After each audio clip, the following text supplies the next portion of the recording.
And California has just become the first state in the union to mount a large-scale, hard-hitting media blitz against smoking. We'll have a live report on that. Today, California becomes the first state to launch an aggressive campaign telling its citizens that they're being smoked by the tobacco industry. And what some people might consider the ultimate irony, the $28.6 million media blitz is being financed by the new 25-cent a pack tobacco tax. Channel 3's Kevin McCarty is at Sacramento's Crest Theater where the campaign is being kicked off. And Kevin, this campaign includes both print and television ads aimed at veteran smokers as well as teenagers. Do you think it can really do some good? Well, we can only hope, Carol. We're told it's going to hit all age groups and all forms of smokers. They hope it'll have more of an impact than the television ads we've been seeing over the last couple of decades to try to get us to stop smoking. Amazingly, 50 million people in the United States still smoke. And as you mentioned, this campaign, this anti-smoking campaign, will be funded by the Proposition 99 cigarette tax that was passed by voters in November of 1988. You're going to begin seeing these ads on television and hearing them on radio as of tomorrow. The anti-smoking campaign kicks off with an aggressive visual assault on cigarette smoking. Slick television ads portray the dangers of smoking for those who don't smoke. Using no dialogue, these ads target the dangers of secondhand smoke, particularly for pregnant women. One spot attacks tobacco companies as heartless corporate entities hungry for profits from cigarette smokers. Forget about it. Cancer, heart disease, emphysema, stroke stuff. Gentlemen, we're not in this business for our health.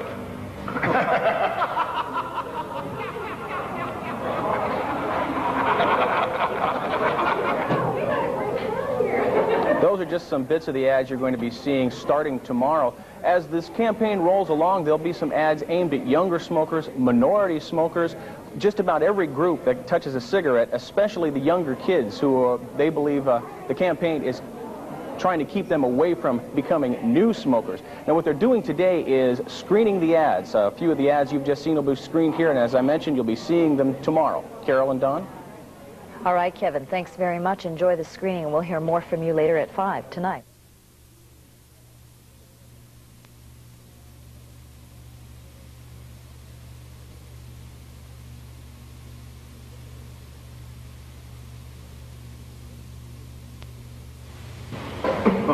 Gentlemen, the tobacco industry has a very serious multi-billion-dollar problem. We need more cigarette smokers, pure and simple.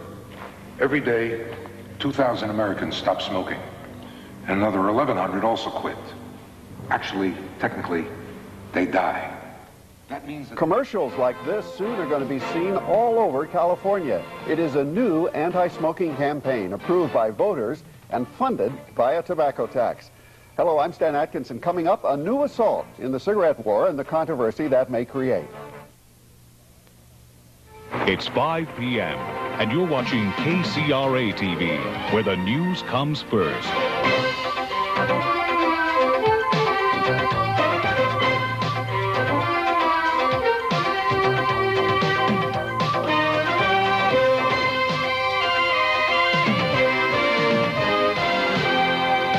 This is Channel 3 Reports.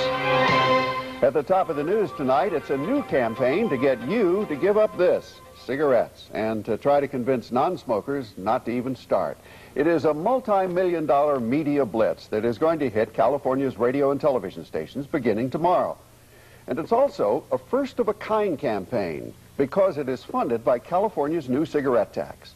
Producers unveiled their new ads in a statewide premiere today, and as Channel 3's Kevin McCarty reports, that approach is going to pit California against America's big-spending tobacco companies.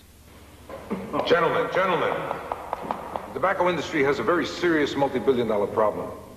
A series of slickly produced advertisements aimed at the heart of America's tobacco companies are about to hit California's airwaves. Unveiled at a premiere-style ceremony in Sacramento's Crest Theater, the anti-smoking ads go for the throat. Tobacco company executives are portrayed as evil corporate figureheads. Their only concern, profit. every day, 2,000 Americans stop smoking, and another 1,100 also quit.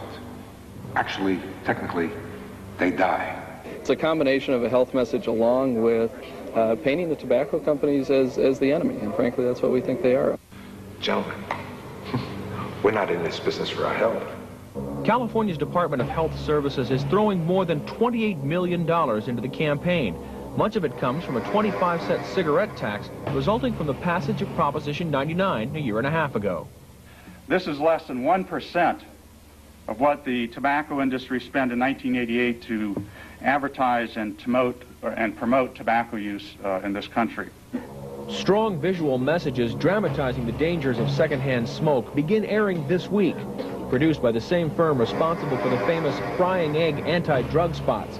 Creators say they expect their strong anti-tobacco company stand to produce a reaction from tobacco growers and lobbyists. We expect that they will mount a considerable effort to try to derail this campaign or otherwise affect it, and we'll have to see what they come out and do, but we're ready. The second phase of this campaign will be unveiled in late May. It will be aimed primarily at minority smokers, again targeting the young. The message remains the same, that tobacco companies are killing smokers and would-be smokers, all in the name of profit. In Sacramento, Kevin McCarty, Channel 3 reports. Well, what about the other side in all of this, the powerful tobacco lobby? What's its reaction? Channel 3's Maurice DuBois has that part of the story, a story that has all the makings of a future legal battle. While some store owners are not especially fazed by the ad campaign, I really don't think it's going to hurt as much, because people who smoke, they're going to continue smoking no matter what. And I guess it's a free country. The tobacco lobby says the ads are in bad taste, and that instead of educating people, the ads scare them. The state in paying for this campaign frankly, is financing a mudslinging campaign. They seem to be setting a new standard for this sort of thing. The lobby has a lot at stake. Tobacco is a cash crop in the Southeast, North Carolina's #1 industry. And while smoking is believed to cost California more than $7 billion a year in health care and lost man-hours, tobacco workers back east feel their livelihoods being threatened. It bothers me a great deal. It's unfair to the people here, and it makes me concerned not only just for our industry, but for the country at large, because they're taking away a freedom of choice. The practice itself is a choice that individuals make, and people have been making that choice, for hundreds of years. The tobacco lobby says it plans to use all of its resources to fight the ad campaign. Lobbyists say before the fight is over, they could end up taking the state to court. In Sacramento, Maurice DuBois, Channel 3 reports. Nationwide, the tobacco industry sales approach $40 billion each year. That is billion with a B. California's new campaign to take a bite out of that business will begin tomorrow. Stan?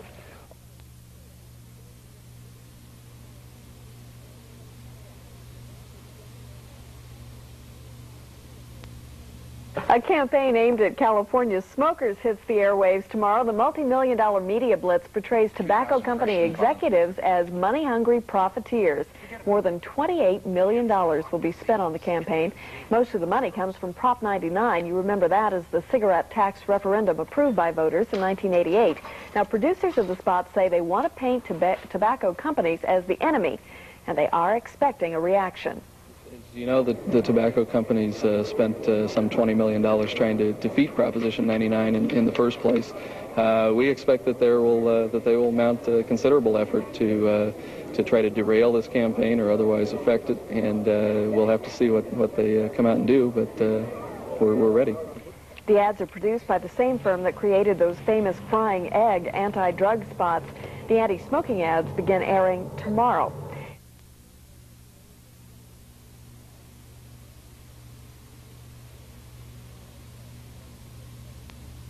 Tomorrow, when you go to pick up a newspaper or you turn on the television, you're going to see advertising like you have never seen before. Ads that pull no punches about smoking.